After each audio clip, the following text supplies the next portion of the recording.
ময়না বেগম তার একমাত্র ছেলে রাজুকে নিয়ে একটা গ্রামে বসবাস করত। তার স্বামী অনেক আগেই মারা গেছে, তাই ময়না বেগম অনেক কষ্টে তার ছেলেকে নিয়ে দিন কাটাচ্ছে। এমনই একদিন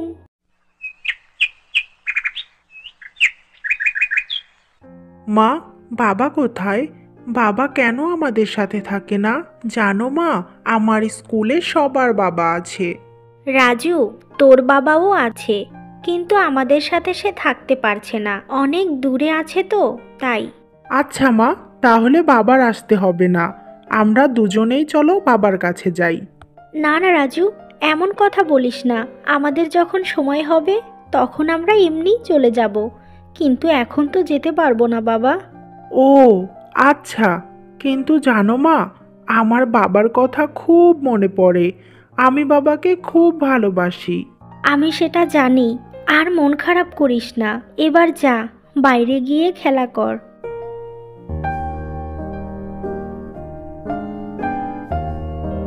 হে বিধাতা, তুমি কেন আমার এইটুকু ছেলেকে বাবাহারা করলে? আমার ছেলেটার ভবিষ্যৎ যে কেমন হবে সেই চিন্তা আমার পিছু ছাড়ছে না। তুমি আমার ছেলেকে সব সময় ভালো রেখো। আয়শার মা, ও আয়শার মা, বাড়ি আছো? হ্যাঁ আছি, বলো কি বলবে। বলছি, আমাকে কিছু চাল দেবে? দু একদিন পর দিয়ে দেব। রান্না করার মতো চাল নেই, তাই বাধ্য হয়েই আসলাম। আচ্ছা রাজুর মা, তোমার লজ্জা করে না লোকের কাছে হাত বাড়াতে? এর আগেও তো চাল নিয়ে কত দেরি করে দিয়েছো, এবার তোমাকে চাল দিলে মনে হয় আর পাবোই না। এ তুমি কি বলছো? তোমার কাছ থেকে আমি ধার নিচ্ছি, আমি তা তো অবশ্যই ফিরিয়ে দেব। আর কি বলো তো, যদি আমি একা হতাম তাহলে তোমার কাছে এভাবে চাইতে আসতাম না। আমি দুবেলা না খেয়ে থাকতে পারবো, কিন্তু আমার রাজু তো ছোট, ও কি না খেয়ে থাকবে বলো? তাই বারবার চাইতে আসি। বাবা, এত জোর গলায় কি করে বলছো? লোকের কাছে চেয়ে খাও, আবার বড় বড় কথা বলো। আমি কখনো কারো কাছ থেকে চেয়ে খাই না, আমি শুধু ধার নেই, আবার সেটা ফিরিয়েও দেই। তাই তুমি যদি ধার না দাও তো দিতে হবে না, কিন্তু দয়া করে এমন খারাপ কথা বলো না। শোনো, কারো কাছ থেকে কিছু চাইতে হলে নরম সুরে চাইতে হয়, এমন জোর গলায় না। আমি তোমাকে আর কখনো কোনো কিছু ধার দেব না। যাও, অন্য জায়গা থেকে ধার নিয়ে ছেলেকে খাওয়াও। এই কথা শুনে ময়না বেগম সেখান থেকে চলে যায়। মা, ও মা, আমার খুব খিদে পেয়েছে, কিছু খেতে দাও। ঠিক আছে বাবা, আমি দিচ্ছি, তুই বরং হাত মুখ ধুয়ে আয়। না মা, আমি আগে হাত মুখ ধোবো না, তুমি আগে আমাকে খেতে দাও। এটা কেমন কথা বাবা? তুমি এইমাত্র খেলা করে বাড়ি এসেছো, হাতে কত মাটি লেগে আছে, এগুলো পরিষ্কার করে না খাবার খেলে তো অসুখ হবে। আর তাছাড়া যদি তোমার স্কুলের বন্ধুরা এটা জানতে পারে তাহলে তো তোমাকে পচা বলবে।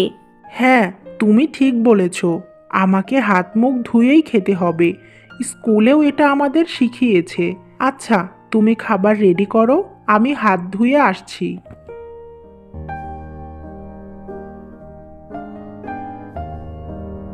বাবা রাজু, আজকে ভাত রান্না করিনি, আমার খুব মুড়ি আর গুড় খেতে মন চাইছিল, তাই এগুলো কিনে এনেছি।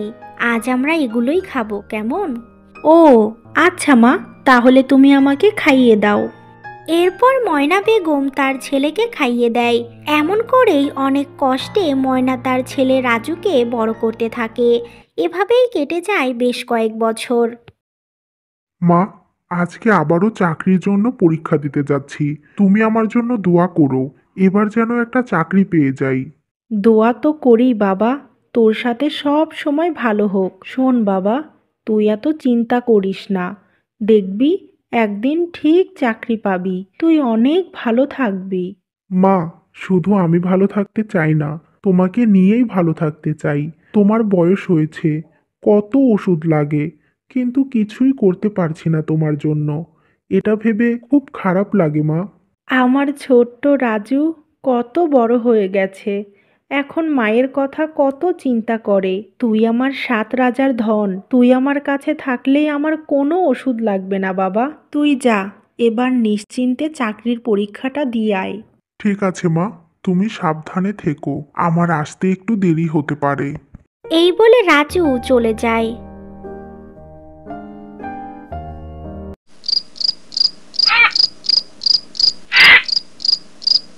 আমার তো বাড়ি যেতে অনেক দেরি হয়ে গেল। না জানি মা কি করছে। যাই, তাড়াতাড়ি বাড়ি ফিরে যাই। এই বলে রাজু একটা গাড়িতে উঠে বাড়ি চলে যায়। মা, ও মা, তুমি কোথায়? বাবা, তুই এসেছিস?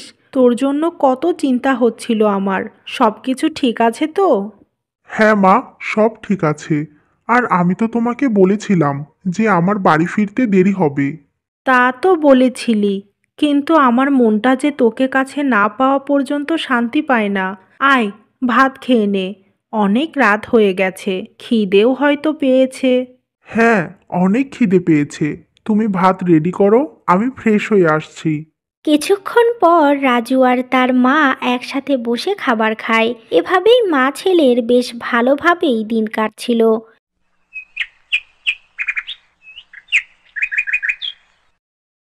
মা, আমার চাকরিটা হয়ে গেছে। কিছুদিনের মধ্যেই জয়েন করতে হবে। তাই নাকি বাবা? আমি অনেক খুশি হয়েছি। আমার স্বপ্ন আজ পূর্ণ হয়েছে।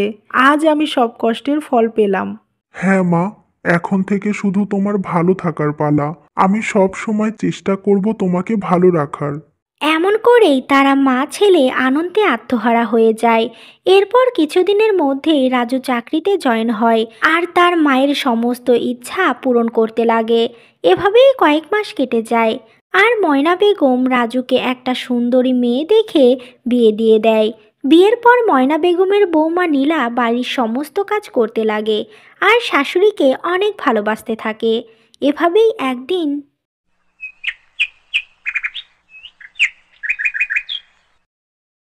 শোনো নীলা, আমি অফিসের কাজের জন্য দুদিন বাড়ি থাকবো না। তুমি মায়ের খেয়াল রেখো। আচ্ছা, তুমি আমাকে এভাবে একা রেখে কোথায় যাও? তোমাকে ছাড়া আমার এ বাড়িতে একদম ভালো লাগে না। কেন নীলা? আমার মা তো বাড়িতে থাকে। তুমি মায়ের সাথে গল্প করো, দেখবে সময় কেটে যাবে।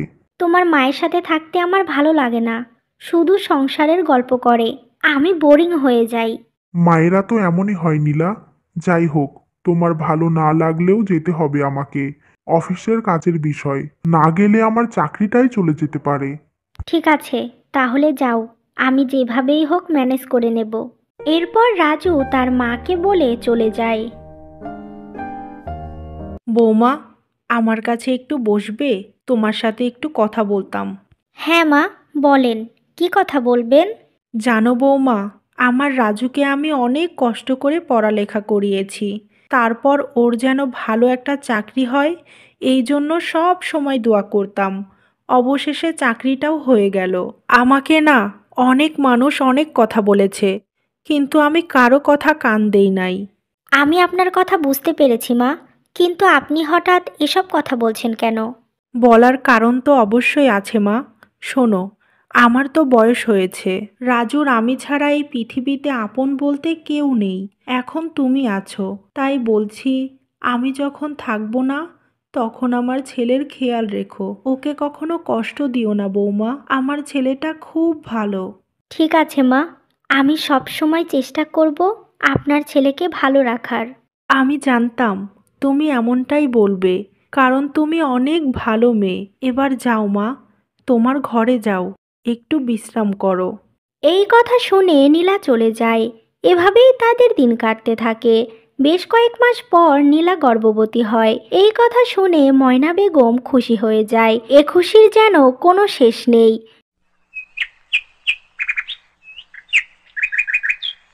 বাবা রাজু, শোন, বৌমার জন্য কিছু ফল নিয়ে আসিস। মেয়েটার শরীরটা হয়তো দুর্বল, ফল খেলে শরীরের মধ্যে ভালো লাগবে। আচ্ছা মা, নিয়ে আসবো। এবার একটু বেশি করেই নিয়ে আসবো। নীলার পাশাপাশি তুমিও খেও। তোমারও তো শরীরটা ভালো নেই। কে বলেছে আমার শরীর ভালো নেই? খুব ভালো আছি। তুই বরং বৌমার দিকে খেয়াল রাখ। আচ্ছা মা, খেয়াল রাখবো। তুমি এত ভেবো না। আমি এখন আসি। এই বলে রাজু চলে যায়। এভাবেই ময়না বেগম তার বৌমাকে আগের থেকে বেশি খেয়াল রাখতে শুরু করে। সব সময় নীলার প্রয়োজনটাকে গুরুত্ব দেয়। এমন করেই আরো কয়েক মাস কেটে যায় আর নীলার কোল আরো করে একটা পুত্র সন্তান হয়।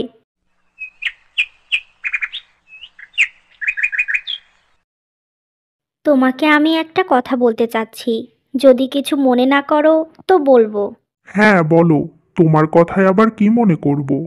বলছি, এতদিন তো আমরা একাই ছিলাম, কিন্তু এখন তো আমাদের ছেলে আছে। বাবা মা হিসেবে ওর কথা তো আমাদের ভাবতে হবে, তাই না? হ্যাঁ, তা তো ভাবতেই হবে, কিন্তু এ কথা বলছো কেন? তুমি প্রতিদিন আমাদের রেখে সেই শহরে অফিসে যাও। কখনো কিছু প্রয়োজন হলে সময় মতো পাওয়া যায় না। আবার ছেলেটাও বড় হচ্ছে, কয়েক বছর পরেই স্কুলে ভর্তি করতে হবে। এখানে তো তেমন ভালো স্কুলও নেই, তাই বলছি তুমি আমাদের তোমার কাছে নিয়ে যাও, আমরা শহরেই থাকবো। আমরা চলে গেলে মায়ের কি হবে? মাকে একা রেখে আমরা কি করে যাব বলো? ঠিক আছে, মাকেও নিয়ে যাব, কিন্তু এখন না। আগে আমরা যাই, তারপর সব ঠিকঠাক করে মা যদি যায় তো নিয়ে যাব।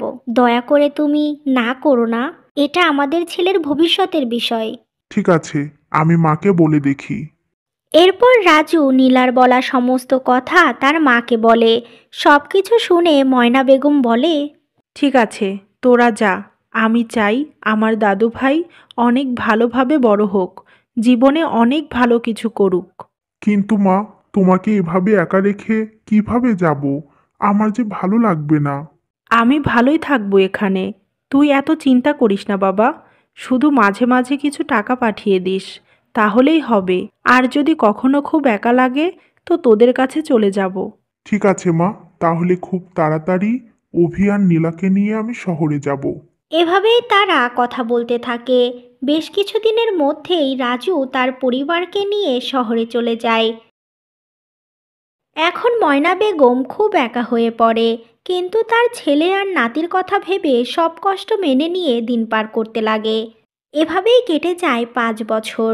একদিন, কি গো রাজুর মা, কেমন আছো তুমি? এই তো ভালোই আছি। তুমি কেমন আছো?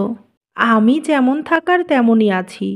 শুনলাম তোমার ছেলে বৌমা নাকি শহরে থাকে, তা তুমি এভাবে একা গ্রামে পড়ে আছো কেন? তোমাকে সাথে নেয়নি নাকি? না না আপা, আমাকে ওরা যেতে বলেছে, কিন্তু আমিই যাই নাই। কেন জানি এখানে থাকতেই ভালো লাগছে।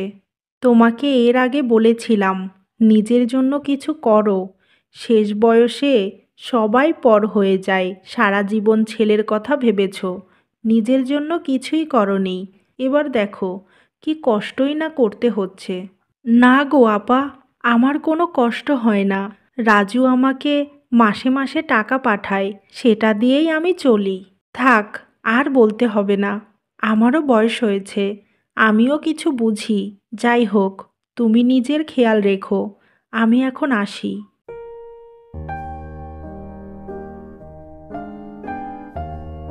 আমি আমার ছেলেকে সবার কাছে এভাবে খারাপ বানাতে পারি না। আমি রাজুর কাছে গিয়েই থাকবো। এখানে থাকলে আমার ছেলের বদনাম হবে। কালই যাব শহরে। এরপর পরের দিন সকালবেলা ময়না বেগম তার ছেলের বাড়িতে যায়। এ কি মা, আপনি এখানে? কিছু তো বললেনও না। আসলে তোমাদের ছাড়া থাকতে আমার একটুও ভালো লাগছিল না, তাই এখানে চলে এলাম। মা, তুমি ভালো করেছো। তোমাকে ছাড়া আমরাও ভালো নেই। আমি খুব খুশি হয়েছি যে তুমি এসেছো মা। তা বাবা, আমার দাদু ভাই কই? ওকে একটু ডেকে দে না, কতদিন ওকে দেখি না। আমি এসে গেছি দাদিমা, তুমি কেমন আছো? আমি ভালো আছি দাদু ভাই, তুমি কেমন আছো? আমি ভালোই আছি, কিন্তু এখন থেকে আরো ভালো থাকবো। তুমি আমাকে প্রতিদিন গল্প বলে ঘুম পাড়াবে, কেমন? ঠিক আছে দাদু ভাই, তুমি যা বলবে তাই হবে। অভি, এখন যাও, ঘরে গিয়ে পড়তে বসো, পরে আবার কথা বলবে। মা, তুমিও ঘরে যাও।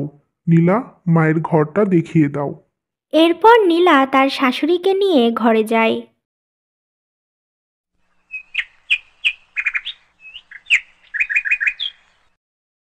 মা, বেশ কয়েকদিন তো হয়ে গেল এসেছেন, আপনাকে আমি একটা কথা বলবো। হ্যাঁ বৌমা, বলো। বলছি, এটা তো শহর, অনেক খরচ, তাই ভাবছি কাজের মেয়েকে কাজ থেকে ছাড়িয়ে দেব, তাহলে অনেকগুলো টাকা বাঁচবে। আর আপনি তো সারাদিন শুয়ে বসেই থাকেন, এখন থেকে না হয় কাজ করে খাবেন। কি, রাজি তো? ঠিক আছে বৌমা, আজ থেকে আমিই বাড়ির সমস্ত কাজ করব। এতে যদি তোমাদের একটু লাভ হয় তো করতে অসুবিধা নেই আমার। শুনে খুব খুশি হলাম, কিন্তু একটা কথা মনে রাখবেন, এই কথা যেন আপনার ছেলে না জানে। আর যদি এসব কথা বলেন তো এই সংসারে অশান্তির শেষ থাকবে না, এমনকি আমাদের সংসারটাও ভেঙে যেতে পারে। না না বৌমা, এই কথা রাজু কখনোই জানতে পারবে না। তুমি নিশ্চিন্তে থাকো। ঠিক আছে মা, আমি এখন আসি, আপনি কাজে লেগে পড়েন।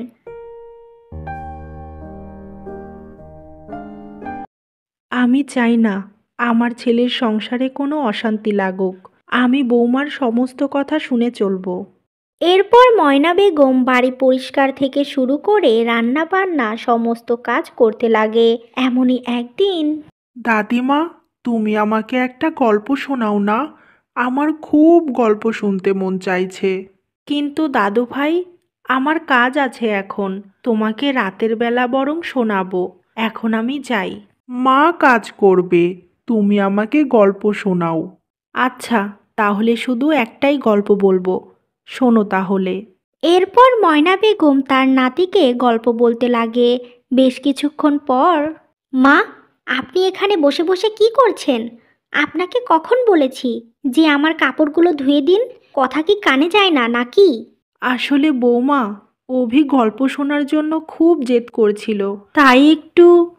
চুপ করুন, একদম আমার ছেলের অজুহাত দেবেন না। আপনি খুব কাজে ফাঁকি দিচ্ছেন, এমন কিন্তু কথা ছিল না। তুমি এত চিৎকার করো না মা, আমি এখনই তোমার কাপড় ধুয়ে দিচ্ছি।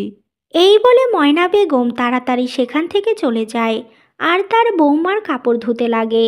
এভাবেই নীলা তার শাশুড়ির সাথে সব সময় খারাপ ব্যবহার করত। এমনই একদিন রাজু তার পরিবার নিয়ে বাইরে ঘুরতে যায় আর রাতের বেলা বাড়ি ফিরে আসে। মা, তুমি এখনো জেগে আছো? ঘুমাওনি কেন? তোদের জন্যই অপেক্ষা করছিলাম বাবা। যা, ঘরে যা। মা, তুমি খেয়েছো তো? তোমাকে নিয়েই যেতাম, কিন্তু নীলা বলল তুমি যাবে না, আর বাইরের খাবারও খাবে না, তাই কিছু নিয়েও আসিনি মা। আমি খেয়েছি বাবা, আমার কিছুই লাগবে না, তোরা যা, ঘুমিয়ে পড়। এরপর তারা ঘরে যায়।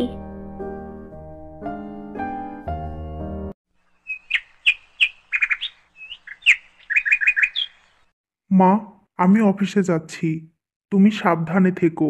এরপর রাজু অফিসে চলে যায়। বেশ কিছুক্ষণ পর রাজু আবারও বাড়ি ফিরে আসে আর দেখে তার মা ঘর পরিষ্কার করছে। অন্যদিকে নীলা বসে বসে টিভি দেখছে। এটা দেখে রাজু অনেক রেগে যায়। নীলা, এটা কি অসভ্যতা! তুমি বসে থেকে আমার মাকে দিয়ে কাজ করাচ্ছ? তার মানে কি তুমি কাজের মেয়ের বদলে আমার মাকে দিয়েই বাড়ির সমস্ত কাজ করাও? না, তুমি ভুল বুঝছো, আমার হাতে ব্যথা, তাই মা জোর করেই ঘর পরিষ্কার করতে লেগে গেছে, আমি কাজ করতে বলি নাই।